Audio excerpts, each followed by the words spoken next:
Gracias Dios grande por este día, Señor. Gracias por esta oportunidad de poder estar reunidos aquí, Señor, como hermanos. Gracias. Padre, te rogamos que en tu misericordia, Señor, nos abras la mente, nos dé sabiduría, muéstranos tu palabra, Señor, que no sea interpretaciones vanas ni de otras personas, Señor, sino que sea tu palabra y lo que tú quieres decir con ella, Señor.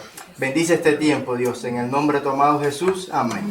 Amén, amén, muy bien. Bueno, hermano, antes de comenzar la clase, decirles que en este momento estamos en contacto directo, en línea directa, con un grupito de hermanos de Bélgica, que ellos han querido a través del WhatsApp ponerse en contacto con nosotros la semana pasada y esta semana. Les saludamos a todos. Y también a nuestro hermano Adolfo y a Paula, que a través del WhatsApp nos están viendo también en directo desde la ciudad de Tel Aviv. Bienvenidos, Señor les bendiga. ¿Sí? Y no se ofendan los que nos están siguiendo fielmente estas clases, porque han sido muchísimas las personas que nos han escrito y nos han mandado saludos e incluso preguntas. Pero para que se haga más o menos una idea, esta tarde, como a las 4:30 de la tarde, hora nuestra, ya habían visto la clase la semana pasada, 5.346 personas, vamos a decir personas, o IP, digamos, se habían conectado. Nos ha escrito personas desde México, Zaida Patricia, Rosalía Mendoza de México, María Alvarado de Arizona, Claudia desde Zaragoza, menos mal que nos escribe alguien de España también, Alfredo González de Colombia, Vilma Marenco de Puerto Rico, Nubia Ruiz de Costa Rica, Franklin Garabi desde Guayaquil, Armando López de Perú, María José de Sevilla, también tenemos una hermana de Sevilla que nos está viendo, Flor Medina de El Salvador, Oscar Rodríguez de Buenos Aires, Claudia Doraliza desde Chile, Leida Coronel desde Venezuela, Enrique Díaz desde Uruguay, Aya de Lobo desde Aruba, en fin, hay un montón de gente que gracias al Señor pues están viendo estas clases y bueno, nos alegra muchísimo. Hacían una pregunta y la vamos a responder antes de entrar en la clase de hoy, ¿quiénes eran los sátrapas? Los sátrapas son mencionados en el libro de Daniel. Cuando el rey Nabucodonosor tuvo un sueño, dice la Biblia que él se llamó a los sátrapas y a otras personas. Los sátrapas eran los gobernadores de las provincias, ¿vale? En vez de llamarlos gobernadores de provincias, lo llamaban sátrapas.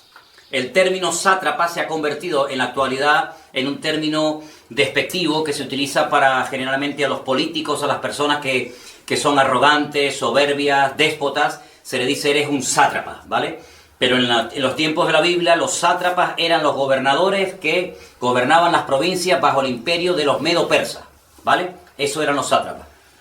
Luego nos están haciendo preguntas sobre si la iglesia pasa o no pasa por la gran tribulación o pasa por una parte de la tribulación. Hoy hablaremos Dios mediante en la clase acerca de este tema. Y también una persona, Carlos D'Andrea, nos mandaba un correo y nos decía cuáles son las diferencias entre la mujer que aparece en el capítulo 12 de Apocalipsis, otra mujer que aparece en el capítulo 13 y otra mujer que aparece en el capítulo 17. No es la misma mujer, la del capítulo 12, ni la del 13, ni la del 17. Son figuras simbólicas que a través de mujeres el Señor nos da unas lecciones extraordinarias, pero no es el tema de hoy. Es decir, cuando toquemos el capítulo 12, el 13 y el 17 de Apocalipsis, explicaremos quiénes son. Solamente decir así ahora mismo que no se trata de la misma persona. Son entidades, son organismos completamente diferentes los unos de los otros. La semana pasada, Isabel nos hacía una pregunta. Cuando yo dije que el imperio de Alejandro Magno, el imperio de los griegos, se había dividido en 4, bueno, después de su muerte hubieron muchísimas guerras, se pelearon muchos generales, pero al final se quedaron 4, digamos los más fuertes o los más poderosos fueron los que se repartieron el territorio que había conquistado previamente Alejandro Magno. El nombre de los generales yo se lo di la semana pasada, Silimaco, Seleuco, Ptolomeo, Casandro, y ahí tienen en la pantalla, el territorio que se repartieron esos 4 generales. Decirles, por ejemplo, que Lisimaco, el general llamado Lisimaco, se apropió de lo que sería Frigia. Frigia es en la actualidad Turquía. Todo el territorio de Turquía lo tenía bajo su cuidado, bajo su mando, Lisimaco. Tracia, Ponto, Bitinia, Capadocia, Pérgamo y Galacia. Esas eran las zonas que el general llamado Lisímaco se apropió. Frigia, actual Turquía, Tracia, Ponto, Bitinia, Capadocia, Pérgamo y Galacia. No se preocupen que yo después les paso estos apuntes para que ustedes los anoten, ¿vale? Casandro, ahí en el mapa pueden ver que Casandro se apropió de lo que se llama Macedonia y Grecia, ¿vale? La zona de Macedonia y Grecia le correspondió a Casandro. Ptolomeo se apropió de la zona de Egipto y de lo que se llamaba o se conocía como la tierra de Canaán o Palestina, ¿ve? Aunque también los Seleucidas, Seleuco, también se apropió de parte de Palestina porque le tocó el norte, que sería Siria, Irán e Irak, ¿vale? Entonces ahí en ese mapa, que después los que están en casa van a poder ver, y yo les voy a mandar la fotografía de los territorios, estos 4 generales son los que se repartieron el territorio que le correspondió a Alejandro Magno, porque, bueno, no tuvo descendencia, bueno, realmente sí tuvo descendencia, pero su madre mató a su descendencia y entonces sus generales se apropiaron del antiguo territorio. De ahí que aparezca un leopardo con 4 cabezas, ¿vale? Que es lo que representa. Ustedes han recibido esta tarde un papel, esto que se va a poner después cuando se edite en diferido la clase. Ustedes han recibido un papel donde aparecen las 22 letras del alfabeto hebreo, ¿vale? No vamos a hablar hoy acerca del número ni del nombre de la bestia, pero esto sí quiero que lo tengan. Yo lo tengo así plastificado siempre dentro de mi Biblia, ¿vale? Y pueden observar que las 22 letras se reparten en 3 bloques. Tenemos por un lado las unidades del 1 al 9, tenemos las decenas del 10 al 90 y tenemos las centenas, Kov, Resh, Shinta, las 100, 200, 300 y 400. Con estas combinaciones de letras y otras 5 letras de estas 22 que varían su forma a la hora de escribirla, porque mantienen el mismo nombre, pero al final se llaman con el nombre de la letra y se añade la palabra Sofit, que significa final. Con estas letras se hacen las combinaciones y se sacan los valores numéricos de palabras, de países, de ciudades y, como no, también de personajes que tuvieron mucho que ver directamente con la historia del pueblo de Israel. Pero eso lo tienen ahí para más adelante, ¿de acuerdo? Hoy vamos a comenzar la clase leyendo en Primera de Corintios, capítulo 15, por favor. Vamos a Primera de Corintios, capítulo 15, a partir del versículo 51, ¿vale? Una de las preguntas que se suelen hacer muchos creyentes, y nos han llegado estas preguntas a nosotros en estos días, es si la iglesia pasa o no la gran tribulación, ¿vale? Entonces, en el libro que les recomendé la semana pasada del famoso Dwight Pentecost, Eventos del Porvenir, un libro que se escribió en la década de los años 50, pues resulta de que en ese libro se presentan las diferentes posturas doctrinales acerca de si la iglesia pasa o no pasa la gran tribulación. Nosotros vamos a leer unos versículos en esta tarde y dejando a un lado los prejuicios, dejando a un lado lo que tantas veces se ha repetido hasta la saciedad, vamos a la luz de las Escrituras ver qué es lo que dice la Biblia y qué es lo que no dice la Biblia. Primera de Corintios, capítulo 15, del versículo 51 en adelante, dice así: He aquí os digo un misterio. Podríamos decir que la palabra misterio se podía haber traducido también por la palabra secreto. Pablo dice, les voy a revelar un secreto, algo que nadie ha revelado, algo que nunca se ha dicho ni escrito hasta este momento. No todos dormiremos, pero todos seremos transformados. La palabra que aparece ahí es metamorfosis, ¿vale? Es el proceso que hace que un gusano se convierta en mariposa. Eso es una metamorfosis, es un cambio de naturaleza total y absoluto. Ese cambio esa transformación o metamorfosis se producirá, verso 52, en un momento, en un abrir y cerrar de ojos. Y da un dato espectacular, que muchas veces no sé por qué no se ha tenido en cuenta. A la final trompeta. Es decir, esta transformación instantánea, en décimas de segundo, en un momento, en un abrir y cerrar de ojos, será al final, a la final trompeta. Porque se tocará la trompeta y los muertos serán resucitados incorruptibles y nosotros seremos transformados. Porque es necesario que esto corruptible se vista de incorrupción y esto mortal se vista de inmortalidad. Verso 54. Cuando esto corruptible se haya vestido de incorrupción y esto mortal se haya vestido de inmortalidad, entonces se cumplirá la palabra que está escrita: sorbida o vencida es la muerte en victoria.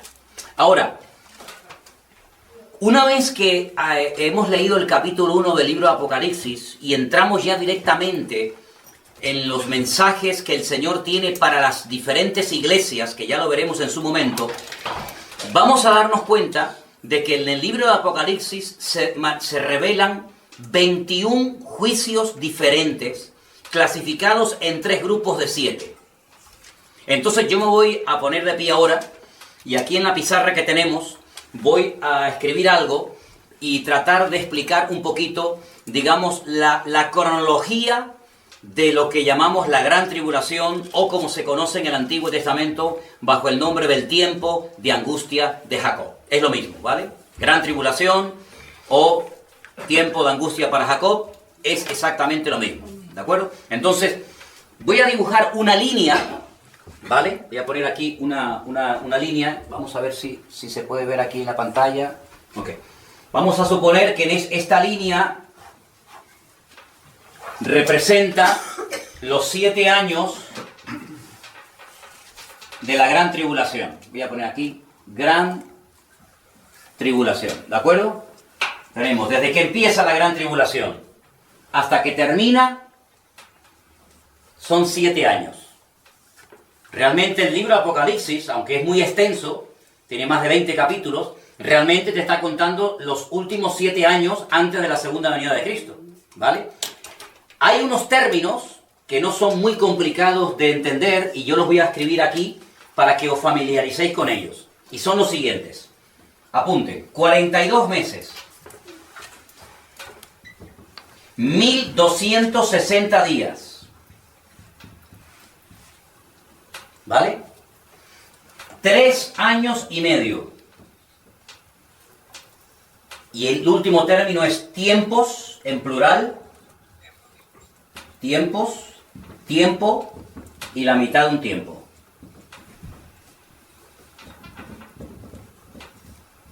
¿De acuerdo? Repito, 42 meses, 1260 días, 3 años y medio o tiempos, tiempo y la mitad de un tiempo. Estos 4 términos dicen exactamente lo mismo, ¿vale? Depende del autor, depende del libro que leamos, podemos encontrar uno o varios términos de los que estamos hablando. Porque la Gran Tribulación, esos 7 años, que sería la semana 70 del profeta Daniel, ¿vale? Se dividen en 2 partes, exactamente iguales. Vamos a poner aquí una línea divisoria y vamos a poner aquí 3 años y medio. Por utilizar una de estas expresiones, vamos a quedarnos con esta, ¿no? Y 3 años y medio en la otra parte. Es decir, que la Gran Tribulación, cuando leemos el libro de Apocalipsis, está claramente diferenciada la primera parte de la segunda parte. Aunque la primera parte dura 3 años y medio y la segunda exactamente igual, hay diferencias entre la primera y la segunda parte de la Gran Tribulación. ¿De acuerdo? Si comenzamos a leer el libro del Apocalipsis, nos vamos a encontrar que lo que se llaman los sellos, que sería como un pergamino con una serie de sellos lacrados para que no se pudieran abrir, ocurren en la primera parte de la Gran Tribulación. Voy a poner aquí la palabra sellos, ¿vale? Son 7 sellos y cada vez que se abre un sello, pues se revela lo que está escrito. Cuando terminan los 7 sellos, comienzan las 7 trompetas. Las voy a poner aquí. Las 7 trompetas. Todos son 7, 7 y 7. Y en la segunda parte de la gran tribulación es cuando se derraman las 7 copas de la ira. ¿Vale? Las 7 copas de la ira. ¿Se está oyendo bien por allá? Ok, perfecto. Entonces tenemos que saber esto porque hay personas que lo mezclan todo. Y uno de los objetivos de esta clase es no solamente transmitirles a ustedes la información de lo que dice la Biblia, sino que después ustedes sepan ordenar esa información según el periodo en el que corresponde o no. ¿De acuerdo? Entonces, por ejemplo, los 7 sellos del libro Apocalipsis empiezan con una serie de caballos que van cambiando de colores, que ya lo veremos en su momento, ¿vale? A continuación, cuando ya se han cumplido los 7 juicios terribles de los sellos, vienen 7 peores todavía, que son sellos donde dice la Biblia que cuando se toca una trompeta, pues automáticamente ocurre algo en la tierra, se toca la segunda y vuelve a ocurrir algo en la tierra. Esto nos ayuda muchísimo porque leyendo los 7 sellos y leyendo las trompetas, puedes saber en todo momento en qué momento te encuentras. Y finalmente, lo peor de todo son las famosas 7 copas de la ira. ¿De acuerdo? Ahora, si nosotros leemos otra vez en 1 Corintios capítulo 15, los versículos 51 y 52, las cosas no se dicen por decir. Todo tiene una razón de ser. La información que está dando el apóstol Pablo aquí es tremenda. Él está dando datos, vamos, con una exactitud absoluta. Y él dice, vuelvo a repetirlo, 1 Corintios 15, 51, he aquí que os voy a revelar un misterio, un secreto. No todos dormiremos, es decir, no todos se van a morir. Saben que el dormir es sinónimo de morir. Pero todos seremos transformados. En un momento y en un abrir y cerrar de ojos. Es decir, algo que, vamos, que no hay ni tiempo ni para pensarlo. ¿Cuándo se va a producir eso? Él lo dice aquí, y esto lo dicen todas las Biblias del mundo. A la final, trompeta. Yo pregunto, ¿cuántas trompetas se mencionan en el libro de Apocalipsis? 7. Pero es que antes de los 7 toques de trompeta, o esos 7 juicios terribles en la tierra, donde hay cataclismos y tsunamis, etcétera, etcétera, hay 7 sellos primeramente. Y entonces es por sentido común. Si los 7 sellos se tienen que dar primero, y a continuación las 7 trompetas, y me dice la Biblia, yo no estoy quitando ni poniendo nada, simplemente leo, interpreto literalmente, que en un momento y en un abrir y cerrar de ojos, a la final trompeta, los muertos serán resucitados incorruptibles y luego nosotros seremos transformados. Pues entonces la pregunta que hacen muchas veces las personas, ¿pasa o no pasa la iglesia por parte de la tribulación, sí o no? Sí. Bueno, pues usted lea la Biblia y lo que la Biblia dice es lo que dice. Ahora, ¿qué es lo que ocurre? Y yo estoy seguro que muchos de los que están viendo, o escuchando, mejor dicho, esta información por primera vez en su vida, incluido pastores, incluido gente que se sube al púlpito y predica la palabra, pero hermano, a mí me han enseñado de toda la vida que la iglesia no pasa por ninguna parte de la gran tribulación, ni la primera, ni la mitad, ni la última, y a mí también me lo enseñaron. A mí también me lo enseñaron cuando estudié en el seminario, en la escuela bíblica de las Asambleas de Dios. A mí me dijeron que nosotros nos vamos, que cuando las cosas se empiecen a poner feas, la iglesia no pasa y que la iglesia se va. Y que los que se quedan son los judíos, los malos, los que no quisieron aceptar el evangelio, etcétera, etcétera. Pero bueno, eso te lo dicen y en ese momento no tienes mucha información y no tienes muchos datos. Pero según van pasando los años y vas estudiando y vas indagando y profundizando en las Sagradas Escrituras, te das cuenta de que hay cosas que a veces te han podido enseñar que realmente las crees porque te las enseñaron, pero no porque tú llegaste a la conclusión, estudiando la Biblia por ti mismo, de que eso realmente era así. Entonces, ¿de dónde viene eso? Claro, uno tiene que estudiar. Y ahora agárrense al dato que les voy a compartir. Esto es tremendo. Esto es para muchos y para denominaciones enteras, esto es una bomba. En el año 1832, tomen nota de esta cifra, por favor, siglo XIX. Año 1832, un señor llamado John Nelson dijo por primera vez en la historia del cristianismo que la iglesia no pasaría por ninguna parte de la gran tribulación.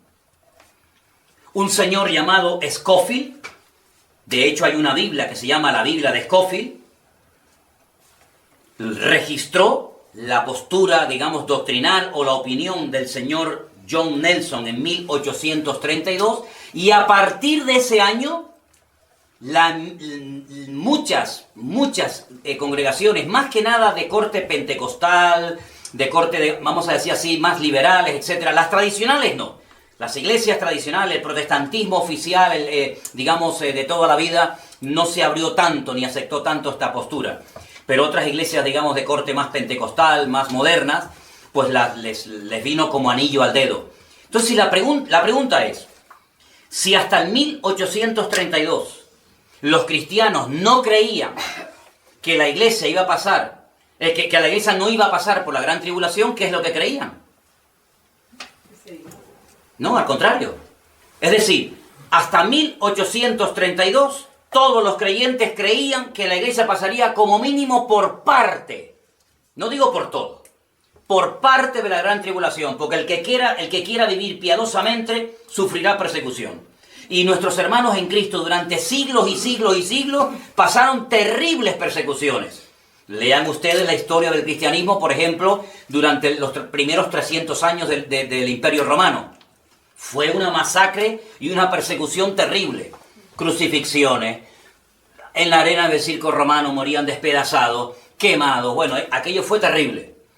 Siempre ha habido persecuciones contra la iglesia. Y los cristianos nunca se han sentido mal porque el Señor ha permitido que en momentos puntuales, si Él lo ha creído oportuno, la iglesia pasara por tribulaciones. El Señor no nos prometió que no pasaríamos por tribulaciones. Yo sé también que a lo mejor algunos están pensando en ese famoso versículo que dice, pero hermano, hay un versículo que dice que Dios no nos ha puesto para ira, sino para alcanzar salvación. Y yo a esas preguntas, a esas personas que me vienen con esta pregunta o con este argumento les digo, ¿a qué ira se está usted refiriendo? Y entonces ya los desarmas porque te dicen, ¿cómo que a qué ira? Claro, porque en el libro del Apocalipsis, apunten esto, se mencionan 3 iras diferentes. Yo en su momento le daré los versículos, ¿de acuerdo? Se menciona clarísimamente la ira del dragón. Dijimos la semana pasada que el dragón es Satanás, ¿sí? Se menciona en el libro de Apocalipsis la ira de las naciones. Literalmente, ¿eh? Y la tercera ira que se menciona en el libro de Apocalipsis es la ira del Cordero. La ira del dragón, la ira de las naciones y la ira del Cordero. Yo pregunto, cuando leemos el versículo, Dios no nos ha puesto para ira, nosotros que somos su cuerpo, su amada iglesia, sus hijos, ¿verdad? ¿De qué ira estamos exentos nosotros como hijos de Dios?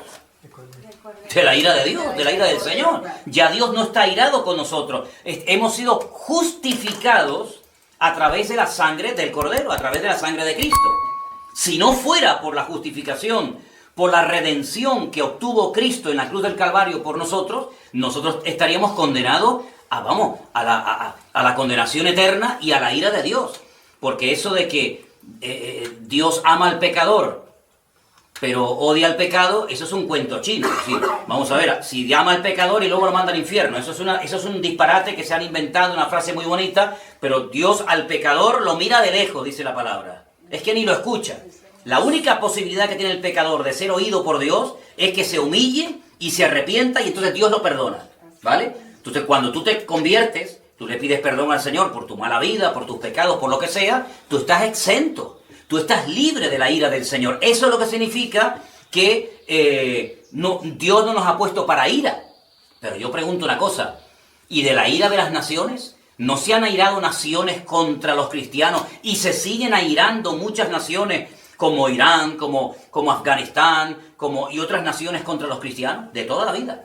Y la ira del dragón, ¿cuántas veces Satanás se ha ensañado contra la iglesia? Claro, Dios le ha dado gracia, Dios le ha dado fortaleza, pero cuando vemos a los 3 jóvenes en Babilonia que los meten dentro del horno de fuego y no se quemaron, eso fue, y todos sabemos, una gran excepción. Pero ¿cuántos hermanos nuestros aquí en España han muerto quemados en la hoguera? Luego, en cualquier momento podemos sufrir persecución. En cualquier momento la iglesia puede ser atacada, como está siendo atacada en la actualidad en muchos países. Pasa que nosotros vivimos, bueno, los hermanos de Bélgica en Europa, nosotros aquí en España, Adolfo en Israel y tal, pero hay muchos hermanos nuestros en este momento que están sufriendo tremendas persecuciones. Yo nunca me olvidaré cuando estudié escatología bíblica en el seminario, que el maestro que nos daba clase nos dijo que una vez recibió una carta de hermanos procedentes de China y le preguntaban si ya habían comenzado los sellos, si ya estábamos en la gran tribulación, porque la vida de un cristiano en China es completamente diferente a la vida de un cristiano en Honolulu o en Hawái o en Europa, donde sea, ¿no? Entonces, este dato que yo les acabo de proporcionar ahora, muchos cristianos no lo saben, que hasta 1832 los creyentes creían que pasarían por tribulaciones. Es más, y lo consideraban un privilegio. No era un castigo, sino era un privilegio el que los creyentes pudieran pasar por dificultades, por persecuciones, etcétera, etcétera. Entonces, a partir del siglo XIX en adelante, hasta el día de hoy, muchas congregaciones y denominaciones enteras han adoptado, claro, lo que más te gusta, que cuando empiece la gran tribulación, cuando empiecen las persecuciones, cuando empiecen, etcétera, etcétera, las cosas feas, pues resulta que nosotros no vamos a estar. Pero eso no es lo que dice la Biblia. El apóstol Pablo dice, a la final trompeta. Y que yo sepa, en la Biblia hay 7 trompetas.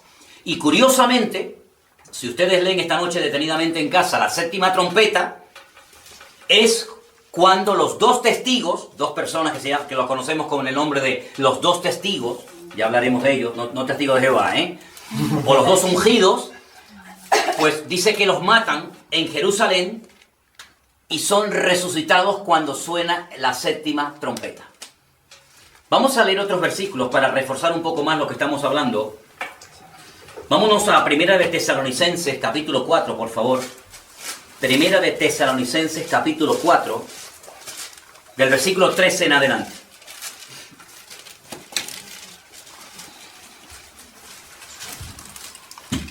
¿Lo tienen, hermanos? Sí. Ok. Tampoco queremos, hermanos, que ignoréis acerca de los que duermen, para que no os entristezcáis como los otros que no tienen esperanza. Porque si creemos que Jesús murió y resucitó, y lo creemos, amén, hermanos, Amén. así también traerá Dios con Jesús a los que durmieron en él. Por lo cual, escuchen bien esto, os decimos esto en palabra del Señor. Nosotros que vivimos, claro, Pablo él pensaba que iba a ser arrebatado. Él pensaba que le iba a pillar la segunda venida del Señor, pero bueno, no fue así. Pero él decía, nosotros que vivimos, que habremos quedado hasta la venida del Señor, no precederemos a los que durmieron. Porque el Señor mismo, con voz de mando, con voz de arcángel, con trompeta de Dios, descenderá del cielo y los muertos en Cristo resucitarán primero. Luego nosotros, los que vivimos, los que hayamos quedado, seremos arrebatados, el famoso rapto, juntamente con ellos en las nubes, para recibir al Señor en el aire, y así estaremos siempre con el Señor. Por tanto, alentaos los unos a los otros con estas palabras. Pero mira lo que dice. Pero acerca de los tiempos y de las ocasiones, no tenéis necesidad, hermanos, de que yo os escriba. Porque vosotros sabéis perfectamente que el día del Señor vendrá como ladrón en la noche. Que cuando digan paz y seguridad, entonces vendrá sobre ellos destrucción repentina, como los dolores a la mujer encinta, y no escaparán. Verso 4. Mas vosotros, hermanos, no estáis en tinieblas o en ignorancia, para que aquel día os sorprenda como ladrón en la noche. Cuando se emplea el término que Jesús vendrá como ladrón en la noche, pero sin embargo el apóstol Pablo dice, velad y orad, vosotros no estáis en tinieblas, para que aquel día os sorprenda como ladrón en la noche. ¿En qué quedamos? Si viene como ladrón en la noche, ¿nos va a sorprender o no nos va a sorprender? A nosotros no nos va a sorprender que Cristo venga. De hecho, la iglesia debería tener permanentemente la actitud de que estamos esperando al Señor. Dice que si el padre de familia está velando, a él no le van a robar. Pero al que le roban es al que se duerme, al que se despista, al que se distrae, y automáticamente vienen y le roban, y cuando se da cuenta ya es demasiado tarde. Entonces, para el mundo el Señor vendrá como ladrón en la noche. Pero todas las señales, la cronología del Apocalipsis, los versículos de Pablo, las cartas que escribió el apóstol Juan, el libro de Daniel, Ezequiel, etcétera, etcétera, nos advierte y nos prepara para saber en qué momento de la historia nos encontramos. Entonces, yo nunca, cuando estudié en la escuela bíblica, me hicieron ver con tanta claridad, como yo creo que lo estamos viendo en esta tarde, que tanto el arrebatamiento como la resurrección de los muertos en Cristo no sucederá hasta que sea el final, el toque de la final trompeta. Eso es lo que dice la palabra de Dios. Hay 2 resurrecciones en la Biblia, y voy a ponerlas aquí en la pizarra para que los que están tomando nota lo tengan en cuenta. Hay una primera resurrección que se llama la resurrección de los muertos en Cristo, o la resurrección para vida, ¿vale? Voy a poner aquí, primera resurrección, ¿ok? En esta primera parte, primera resurrección.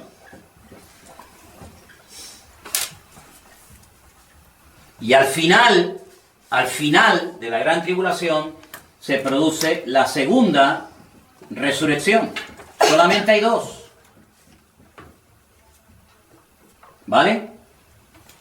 Yo estoy apuntando ahí cosas que ocurren tanto en la primera parte como en la segunda parte de la gran tribulación. Primera parte, sellos y trompetas. Y primera resurrección. ¿Vale? A la final trompeta, a la mitad. Segunda parte de la gran tribulación, las copas de la ira. Y al final, la segunda resurrección, ¿vale? Más cosas que ocurren para saber clasificar, para saber poner cronológicamente las cosas. Los famosos 2 testigos, de los cuales no hemos hablado, pero apuntarlo, ya en su momento hablaremos. Primera parte de la gran tribulación. Pongo aquí los 2 testigos. ¿Ok? Dice que ellos predican durante 1260 días. En la primera parte de la gran tribulación. Al final de los 3 años y medio, los matan, no los entierran, los tienen tirados en una plaza pública en Jerusalén durante unos días, y al tercer día resucitan. ¿Vale? Segunda parte de la gran tribulación. Aquí es donde aparece el famoso 666, o la marca de la bestia. Por eso no se preocupen, a nosotros eso no nos va a afectar. Aquí en la segunda parte de la gran tribulación es donde se produce la famosa batalla de Armagedón. La famosa batalla de Armagedón, donde millones de personas, de soldados, procedentes de todas partes del mundo, vienen y se dan lugar en el valle de Megiddo, un valle inmenso en Israel, ¿vale? Os cuento todo esto para que todas estas cosas que oímos del Armagedón, del anticristo, del falso profeta, etcétera, etcétera, no solamente sepan de qué se trata, sino sepan ubicarlo en el tiempo para no tener un potaje en la cabeza y decir, bueno, no sé cuándo pasa una cosa, cuándo pasa otra. No, las cosas tenemos que saber en el orden en el que van a suceder, ¿vale?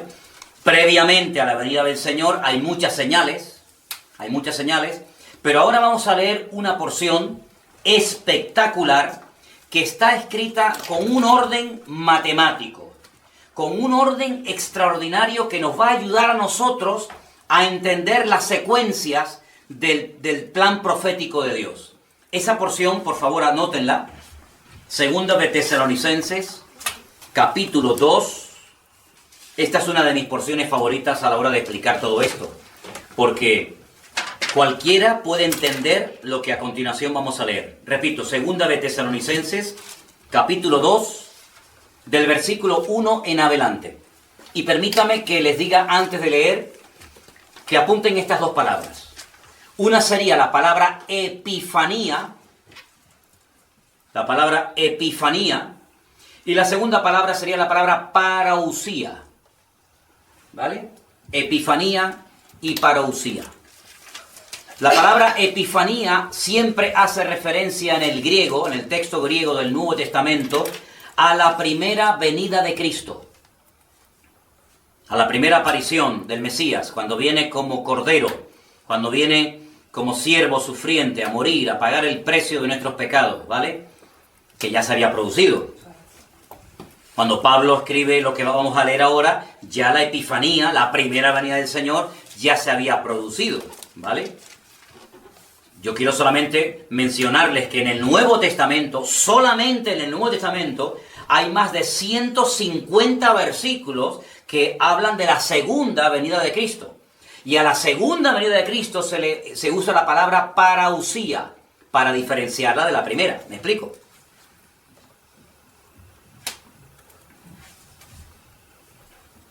Pablo habla más de 50 veces en sus cartas sobre la segunda venida de Cristo.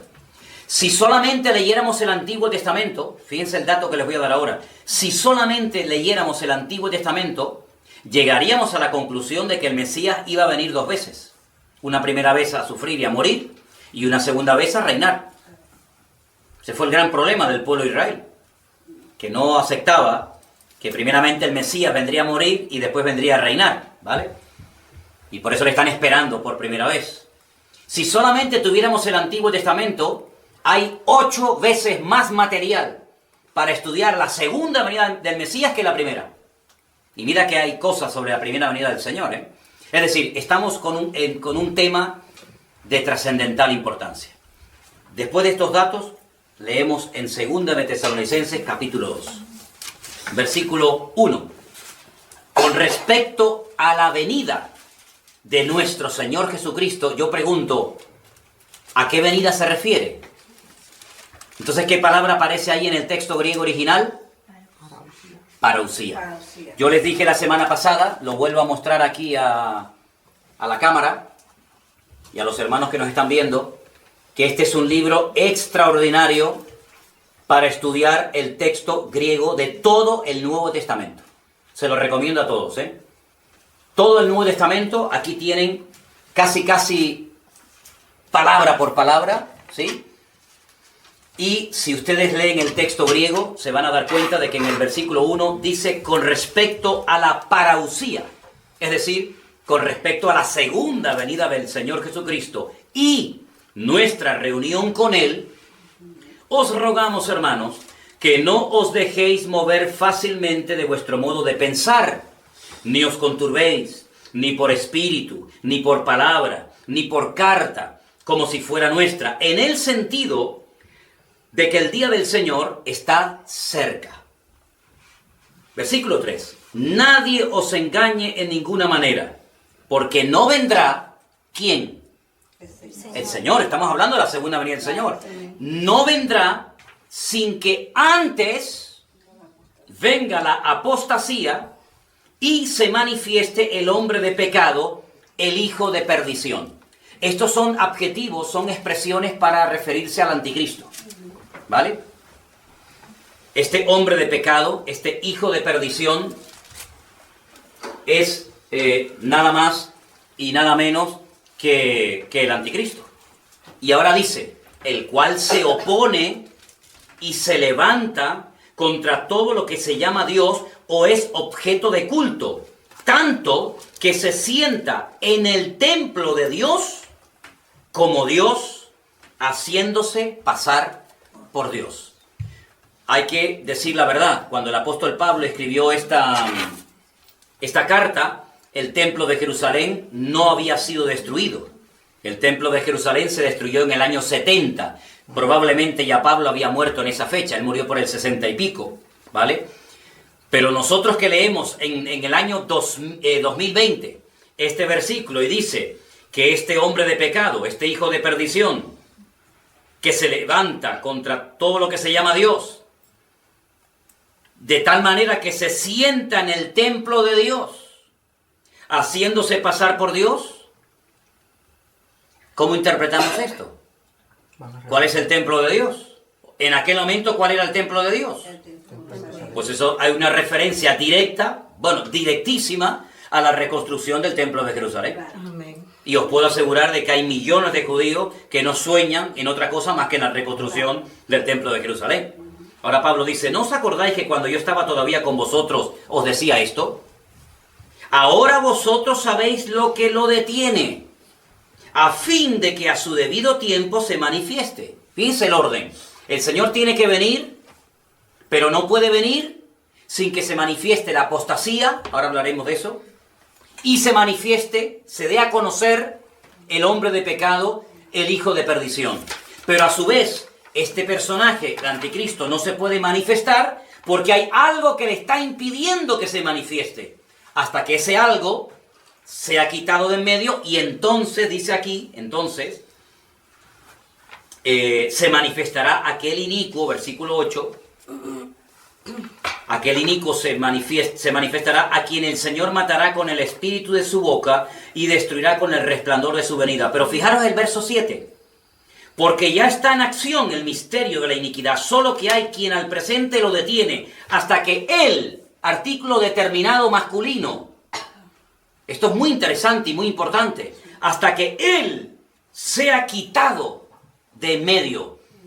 Por eso cuando te dice la gente, bueno, es que el anticristo no se puede manifestar hasta que la iglesia sea quitada de en medio y sea arrebatada y se vaya, entonces se manifiesta el anticristo. Pero es que la iglesia jamás es tratada en género masculino.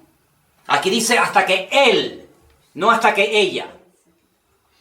Entonces dicen, bueno, claro, es verdad, la iglesia es esposa, la iglesia es novia, la iglesia es femenino, entonces no encaja con esto de él. Entonces el Espíritu Santo. ¿El Espíritu Santo no es Dios? Sí, claro. Pues si es Dios, está en todas partes, en todo momento. ¿Dónde dice la Biblia? ¿Dónde dice literalmente la Biblia que el Espíritu Santo tiene que ser quitado de la tierra para que se manifieste el anticristo? Eso no lo dice la Biblia. Eso lo enseñan en las escuelas bíblicas. Eso lo repiten como los loros. Muchos cristianos dicen, no, es el Espíritu Santo, hermano. Y cuando tú le preguntas, bueno, ¿dónde lo dice en la Biblia? No te lo pueden demostrar. Porque lo han aprendido de memoria, de carretilla, como los loros que repiten la lección, pero no porque la Biblia realmente lo diga. Pero ahora dice aquí, inicuo, versículo 9, otro nombre al anticristo, cuyo advenimiento, cuya aparición es por obra de Satanás. Es decir, Satanás está detrás de este tipo. Con gran poder y señales y prodigios, pero mentirosos. Cuidado que no todos los milagros tienen su origen en Dios, ¿eh? Cuidado que el enemigo pueda hacer más de lo que se imaginan muchos, ¿eh? Con todo engaño de iniquidad para los que se pierden, por cuanto no recibieron el amor de la verdad para ser salvos. Por esto Dios les envía un poder engañoso para que crean a la mentira. ¿No quieren creer la verdad? Ok, pues toma la mentira. A fin de que sean condenados todos los que no creyeron a la verdad, sino que se complacieron en la injusticia. Entonces, fijaros este pasaje, esto es una bomba. Porque si nosotros decimos que el Señor tiene que venir, pero no puede venir el Señor hasta que se manifieste la apostasía y el hombre de pecado, yo les pregunto a todas esas personas, a todos esos sinceros cristianos, hermanos nuestros en el Señor, que dicen, hermano, el Señor puede venir ahora mismo. Es que eso no es lo que dice la Biblia.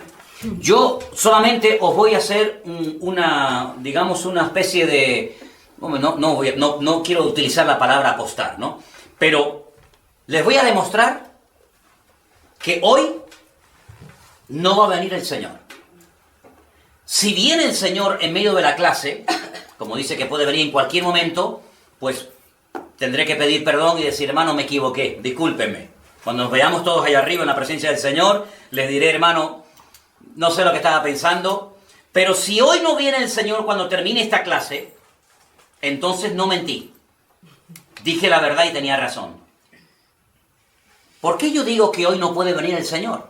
No es que lo diga yo, sino porque la palabra de Dios dice que el Señor no va a venir hasta que se manifieste el hombre de pecado, el hijo de perdición, y venga la apostasía.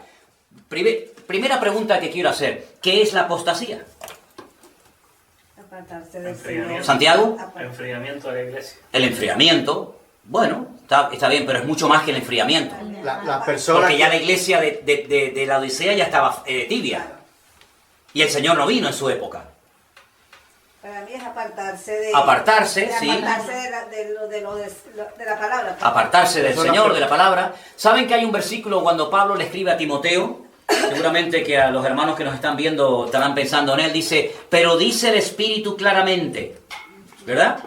Pero dice el Espíritu claramente que en los postreros días algunos, gloria a Dios que dice algunos, imagínate que dijera todos, madre mía, algunos apostatarán de la fe, escuchando a espíritus engañadores y a doctrinas de demonios. Es decir, que se producirá un abandono de la fe por parte de mucha gente.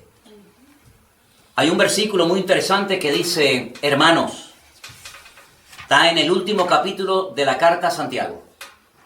Y empieza el versículo diciendo, hermanos, si alguno de entre vosotros se ha extraviado de la verdad, sepa que el que haga volver al pecador del error de su camino, salvará de muerte un alma y cubrirá multitud de pecados. ¿Os suena ese versículo? Sí. Hermanos, si alguno de entre ustedes, hermanos, se ha extraviado de la verdad, el que haga volver al hermano, no, al que haga volver al pecador del error de su camino, salvará de muerte un alma y cubrirá multitud de pecados. Se producirá un abandono masivo de mucha gente. Claro, algunos me dicen, bueno, pero muchos de los que abandonan los caminos del Señor, se apartan de la iglesia, se enfrían, se van al mundo, no eran convertidos. Bueno, es que hoy en día es muy difícil, y les digo con la mano en el corazón, ¿no? Hoy en día es muy difícil decir, este es convertido o este no es convertido, porque en mi época te decían, este es cristiano, y uno decía sí, o no. Pero hoy en día, yo digo, no sé, no lo sé, porque parece, pero después resulta que no, y aquel que parecía que no era, resulta que a lo mejor era más que el que parecía que era. Entonces, hoy en día es muy complicado. Lo que dice la Biblia es que vendrá un tiempo de gran apostasía. Y claro, vendrán falsas doctrinas. ¿Y cómo está la iglesia en la actualidad? Métanse en internet, vayan por ahí, visiten un poco las congregaciones. Jamás en la historia de la humanidad ha habido tanta falsa doctrina y tanta manipulación y tanto engaño y tanta barbaridades como de un tiempo a esta parte. Algunos dirán, pero hermano, ya en los tiempos de Pablo ya había falsos profetas, y falsos pastores, y falsos apóstoles, y falsas doctrinas. Hombre, eso siempre ha existido. Ya en el primer siglo decían que Cristo no era Dios. Y ya en el primer siglo surgieron los nicolaitas y tantas barbaridades. Pero como en esta última época, jamás en la historia. Y esto va en aumento. La maldad dice que se va a multiplicar, no sabemos por cuánto. Y dice que el amor de muchos se enfriará, ¿verdad? Pero el que persevere hasta el fin, ese será salvo.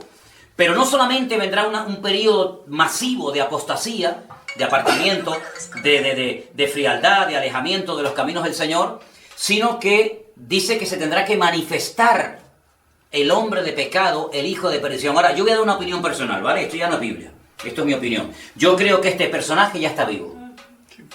Yo estoy convencido de que el anticristo ya está vivo, está por ahí y falta muy poco para que todo esto se manifieste y se dé a conocer, pero la realidad es que todavía hoy en día no podemos decir esta persona cumple con los requisitos bíblicos para poder señalarlo y decir este es el anticristo del cual habla la Biblia. Porque yo digo una cosa, todos los datos que nos da la Biblia sobre la persona del anticristo, ¿para qué nos los da? Si no vamos a estar, a mí qué más me da si es blanco, si es negro, si le gustan las mujeres, si le gustan los hombres, si es bueno, si es malo. Si a mí me da igual, yo no voy a estar, a mí no me interesa como este personaje. ¿Por qué tantos datos?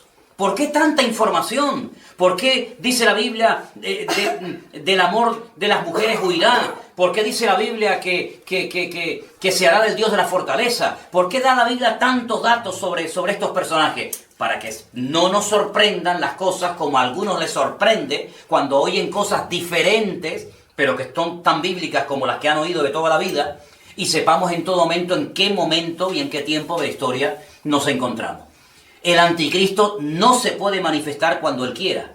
Hay algo que impide que se manifieste. Ahora, yo le hice una vez un desafío a unos hermanos que asistieron a un curso que yo di durante casi un año sobre Daniel y Apocalipsis y sobre profecías, y les dije, cuando vayan a sus iglesias, pregúntenle a sus líderes, a sus pastores, ¿qué es lo que está impidiendo la manifestación del anticristo? Y van a oír de todo, desde el Espíritu Santo, la iglesia, etcétera, etcétera. Pero cuando te den una respuesta, dile, ¿me lo podría demostrar usted con algún versículo de la Biblia? Y vas a ver que no van a poder. Pero sin embargo, yo les voy a dar un versículo en esta tarde para que reflexionen, para que mediten y lo tengan presente. Vámonos, por favor, al precioso e interesantísimo libro de Daniel, el capítulo 12. Daniel, capítulo 12.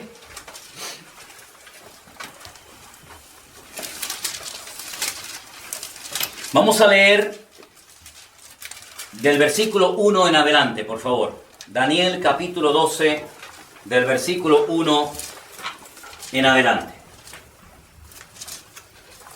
En aquel tiempo se levantará Miguel, el gran príncipe que está de parte de los hijos de tu pueblo. ¿A qué pueblo se está refiriendo? A Israel. Sí, Daniel no era egipcio, Daniel no era de Babilonia, Daniel era de Israel. Y le dice que Miguel, el gran príncipe, que está de parte, está a favor de los hijos de tu pueblo, se levantará y será tiempo de angustia, cual nunca fue desde que hubo gente hasta entonces. Siempre ha habido angustia, siempre ha habido persecuciones, siempre ha habido falsas doctrinas, siempre ha habido enfriamiento, pero esto será cual nunca fue desde que hubo gente hasta entonces. Pero en aquel tiempo será libertado tu pueblo, todos los que se hallen escritos en el libro. Muchos de los que duermen en el polvo de la tierra serán despertados, unos para vida eterna, primera resurrección, y otros para vergüenza y confusión perpetua, segunda resurrección. Digamos que unas para los creyentes y otras para los inconversos. Los entendidos resplandecerán con el resplandor del firmamento, y los que enseñan la justicia a la multitud como las estrellas a perpetua eternidad. Pero tú, Daniel, cierra las palabras y sella el libro hasta el tiempo del fin. Muchos correrán de aquí para allá y la ciencia aumentará. Fijaros que el profeta Daniel recibe la revelación de que hay un personaje tremendamente poderoso que aparece varias veces en la Biblia, incluido el Nuevo Testamento, llamado Miguel, el gran arcángel Miguel que está de parte de los hijos de tu pueblo, que dice que cuando se levanta será tiempo de angustia cual nunca lo ha habido, desde que ha habido gente hasta entonces. Y entonces él menciona juntas las dos resurrecciones, aunque después el libro de Apocalipsis la pone a cada una en su sitio. Entonces, toda afirmación que hagamos, sea cual sea, siempre tiene que ir respaldada por textos de la palabra de Dios. Toda declaración que hagamos, que esté basada en libros, en opiniones personales, en a mí me parece, en yo creo, a mí sinceramente no me sirven de nada. Nosotros nos basamos única y exclusivamente y nos dejamos guiar única y exclusivamente por la palabra de Dios. Y cuando declaramos algo, lo que decimos tiene que estar avalado y respaldado 100% por la Biblia. Y si no, no tiene ninguna posibilidad de ser aceptado o creído, por lo menos por nuestra parte. ¿De acuerdo? Entonces, para hacer un pequeño resumen, tenemos los 7 años de la gran tribulación, que realmente se relatan de una forma muy detallada y muy bonita en el libro del Apocalipsis, a través de 7 sellos, de 7 trompetas y de 7 copas de la ira. Los sellos y las trompetas se llevan a cabo en la primera parte de la gran tribulación. A la final trompeta, Pablo dice que los muertos en Cristo resucitan primero y luego los que estén vivos en ese momento serán arrebatados juntamente con el Señor para estar con Él para siempre en el aire. Cuando nos pregunta la gente, me preguntaron una vez, ¿usted no cree en el arrebatamiento? Mi respuesta siempre es la misma. Yo creo en todo lo que dice la Biblia. ¿La Biblia habla de un arrebatamiento? Sí. ¿No dice la Biblia, dos estarán en una cama, el uno será tomado y el otro será dejado? ¿No dice la Biblia, dos estarán en el campo, el uno será tomado y el otro será dejado? ¿No dice la Biblia que en un momento y en un abrir y cerrar de ojos, millones de seres humanos, de creyentes que han puesto su confianza y su fe en el Señor, serán arrebatados, serán llevados en vida? Pues si yo estoy en vida, cuando venga el Señor, si yo no he muerto, pues yo seré llevado en vida, ¿no? Luego habrá millones de personas que no morirán. Serán arrebatados con el Señor porque estaban en vida. Pero los muertos en Cristo, los que nos precedieron, serán primeramente resucitados. Y luego, y todos los que no creyeron en Cristo, todos los que blasfemaron su nombre, todos los que rechazaron el Evangelio, esa gente que murió, que son millones y millones y millones, ¿cuándo resucita esa gente? ¿Qué pasa con esa gente? Al final de la gran tribulación, los últimos capítulos del libro de Apocalipsis, se produce el juicio ante el gran trono blanco, y es cuando dice la Biblia que se abre el libro de la vida. Quisiera leer algunos versículos de este pasaje, de este capítulo, muy interesantes, para que os deis cuenta acerca de la segunda resurrección. Estamos en el libro del Apocalipsis, por favor. En el libro del Apocalipsis. Y dice en el capítulo 20: vi un ángel que descendía del cielo con la llave del abismo y una gran cadena en la mano. Prendió al dragón, a la serpiente antigua, que es el diablo y Satanás, y lo ató por 1000 años. Eso cuando se lleva a cabo el milenio, del cual hablaremos después, o más tarde. Lo arrojó al abismo y lo encerró, y puso su sello sobre él, para que no engañase más a las naciones hasta que fuesen cumplidos 1000 años. Después de esto, debe ser desatado por un poco de tiempo. Más adelante, dice, vi tronos y se sentaron sobre ellos los que recibieron la facultad de juzgar. Vi las almas de los decapitados por causa del testimonio de Jesús y por la palabra de Dios, los que no habían adorado a la bestia ni a su imagen, que no recibieron la marca en su frente ni en sus manos, y vivieron y reinaron con Cristo 1000 años. Pero los otros muertos no volvieron a vivir hasta que se cumplieron los 1000 años, desde después del milenio, cuando resucitan, ¿sí?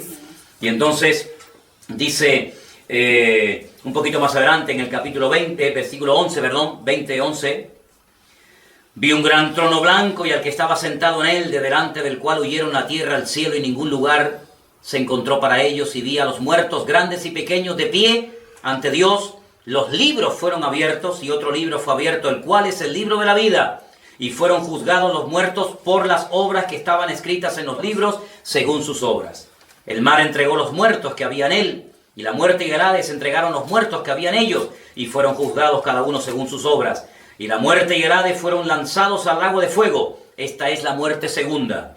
Y el que no se halló inscrito en el libro de la vida fue lanzado al lago de fuego. Tremendo. ¿Saben que hay congregaciones, digamos, que se llaman evangélicas, que ya no quieren hablar del infierno, de la condenación eterna, porque es algo muy fuerte, es algo que les cuesta aceptar? Pero yo creo que un Dios tan santo y tan justo, si no existiera una condenación y un castigo por los pecados, no sería un Dios justo. No puede ser que al final todos se salven, no importa si han creído, si no han creído, se hayan comportado bien, se hayan comportado como auténticos tiranos. Sería la peor injusticia de la humanidad el que al final Dios dijera, bueno, todos al final se salvan. No, la Biblia habla de un cielo y la Biblia habla de un infierno, de una salvación eterna y de una condenación eterna. Y es aquí y ahora donde elegimos dónde vamos a pasar la eternidad. Y dice la Biblia que en el momento en el que somos salvos, nuestros nombres son inscritos en el libro de la vida, y los que no estén inscritos en ese libro, dice la Biblia que no podrán disfrutar de la Nueva Jerusalén, que también se menciona en el capítulo 21 y 22 del libro del Apocalipsis, ¿de acuerdo? Así que durante los 7 años de la famosa gran tribulación, millones de personas se van a salvar, por supuesto. Dice la Biblia que no solamente estarán los 2 testigos, sino que además quiero aquí apuntarles algo también muy interesante que se da aquí, y son los 144.000 sellados, ¿sí? Los 144.000 sellados. Dice la Biblia que 12.000 de cada tribu.